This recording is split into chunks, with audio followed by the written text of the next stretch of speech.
Eles ainda dividiam a mesma cama, mas o amor já não dormia ali. Carla e Henrique pareciam o casal perfeito aos olhos dos outros, mas por dentro viviam um silêncio que ninguém ousava questionar. Sem traições, sem brigas, apenas o desgaste de quem parou de se escolher. Descubra como um casamento morre, mesmo quando tudo parece estar no lugar. Eles ainda dormiam na mesma cama, mas já não se tocavam. No silêncio da madrugada, os corpos estavam próximos, mas as almas, distantes. E essa distância não começou com um grito, nem com uma traição.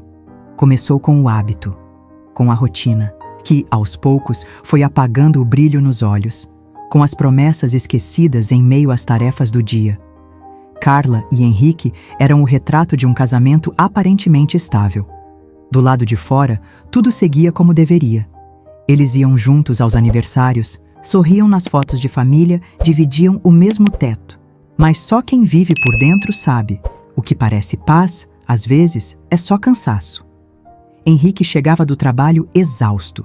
Não perguntava como foi o dia dela. Carla preparava o jantar em silêncio e já nem esperava que ele reparasse em seu novo corte de cabelo. Eles falavam sobre contas, filhos, problemas da casa, mas não falavam mais um sobre o outro.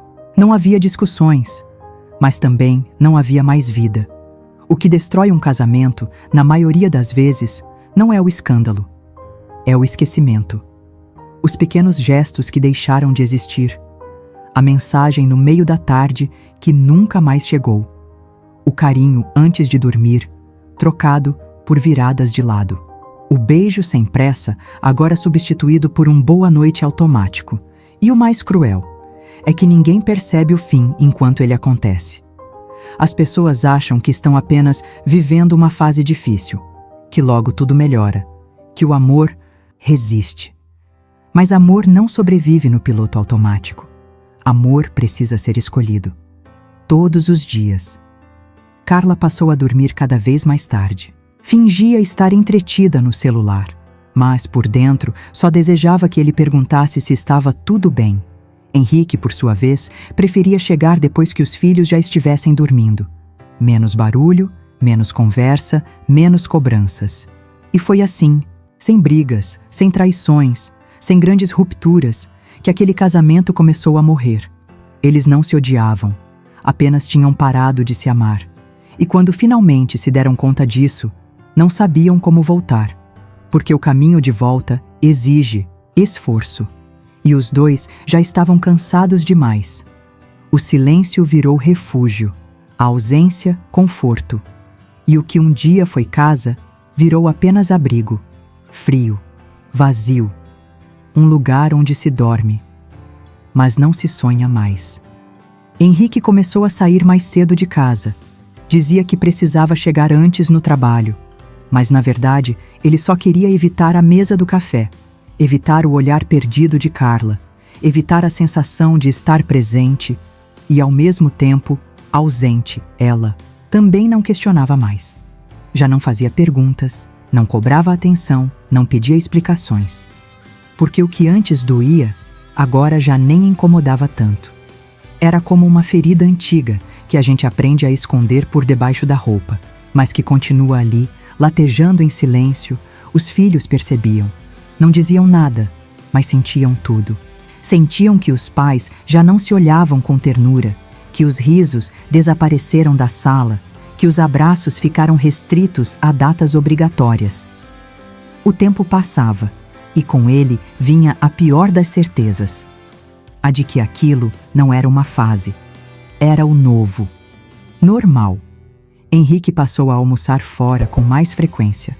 No escritório, uma colega sorridente sempre puxava a conversa. Ela ria das piadas dele, elogiava suas ideias e, principalmente, o ouvia, algo que Carla já não fazia há muito tempo. Ou talvez algo que ele também tivesse parado de permitir. Mas não houve traição, não no sentido tradicional. Henrique nunca ultrapassou limites físicos. Mas em sua mente, ele já havia imaginado outra vida. Uma vida leve, simples, sem cobranças, onde ele se sentia visto. importante. Carla, por outro lado, começou a escrever. Criou um blog anônimo onde desabafava sobre o vazio de estar acompanhada. E ainda assim, sozinha. Falava sobre saudade de si mesma, sobre a mulher que havia deixado de ser para sustentar um lar. Escrevia para não enlouquecer. E pouco a pouco, outras mulheres começaram a ler, a se identificar, a chorar com suas palavras. Ela não queria atenção. Só queria existir de novo. À noite, os dois continuavam deitados na mesma cama. Mas agora, os sonhos seguiam caminhos opostos. Henrique dormia com o peso da dúvida. Até onde aquele distanciamento era culpa dele? Carla dormia com a dor da certeza. Eles já não se pertenciam. Ainda havia respeito, mas o afeto havia se transformado em memória. E o amor? Esse já não encontrava espaço entre a indiferença e o conformismo. Ninguém bateu a porta. Ninguém fez as malas. O que foi embora foi a vontade de tentar. E é assim que muitos casamentos morrem. Em silêncio, no compasso lento de dias iguais. Sem que ninguém perceba, sem que ninguém grite. Porque no fundo, já não havia mais ninguém ouvindo. O dia em que tudo mudou não teve nada de extraordinário. Foi um domingo comum. O sol entrava tímido pela janela da cozinha e Carla preparava o café em silêncio. Henrique lia o jornal com a atenção de quem não queria estar ali. Os filhos estavam no quarto, imersos no mundo digital que criaram para escapar da ausência dos pais.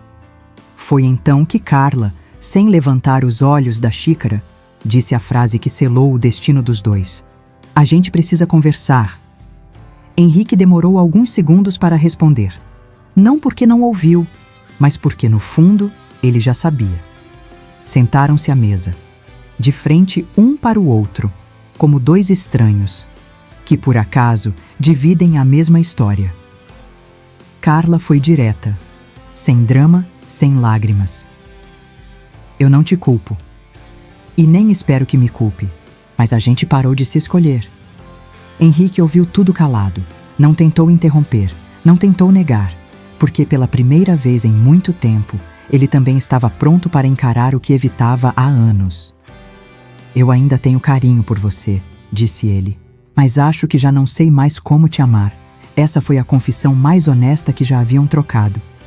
E também a mais dolorosa. Naquela noite, dormiram no mesmo quarto, mas em camas separadas. E pela primeira vez, em muito tempo, houve paz. Não uma paz de quem está bem, mas a paz de quem parou de lutar contra o inevitável. Os meses seguintes foram de adaptação. Decidiram continuar morando na mesma casa por um tempo, até organizarem tudo com os filhos. Foram transparentes, cuidadosos, humanos. Não houve briga judicial, nem disputa por bens, porque os verdadeiros estragos já estavam feitos por dentro. Carla reencontrou sua voz. Começou a dar palestras, a contar sua história para outras, mulheres que também estavam cansadas de sobreviver em casamentos sem alma. Henrique, depois de um tempo, buscou terapia. Precisava entender por que demorou tanto a enxergar a própria ausência. Começou a se reconstruir. Devagar. Anos depois, quando se encontravam em aniversários dos filhos, já não havia mágoa. Só um respeito silencioso entre dois sobreviventes de uma história que não deu certo. Porque às vezes o amor acaba. E o verdadeiro erro não é o fim. É fingir que ele ainda existe quando já virou apenas um hábito confortável. O casamento deles não foi destruído por uma tragédia repentina. Foi corroído pelo tempo, pela falta de escolha diária, pelo silêncio que grita mais alto que qualquer discussão. E talvez essa seja a lição mais dura de todas. O amor exige presença, cuidado, intenção, ou ele morre assim, sem ninguém perceber. E quando se percebe, já não resta mais ninguém para salvar. Mesmo as histórias que terminam em silêncio carregam lições poderosas. Você merece ser visto, ouvido e escolhido todos os dias, inclusive por si mesmo. Recomeçar dói, mas permanecer no que te apaga dói ainda mais.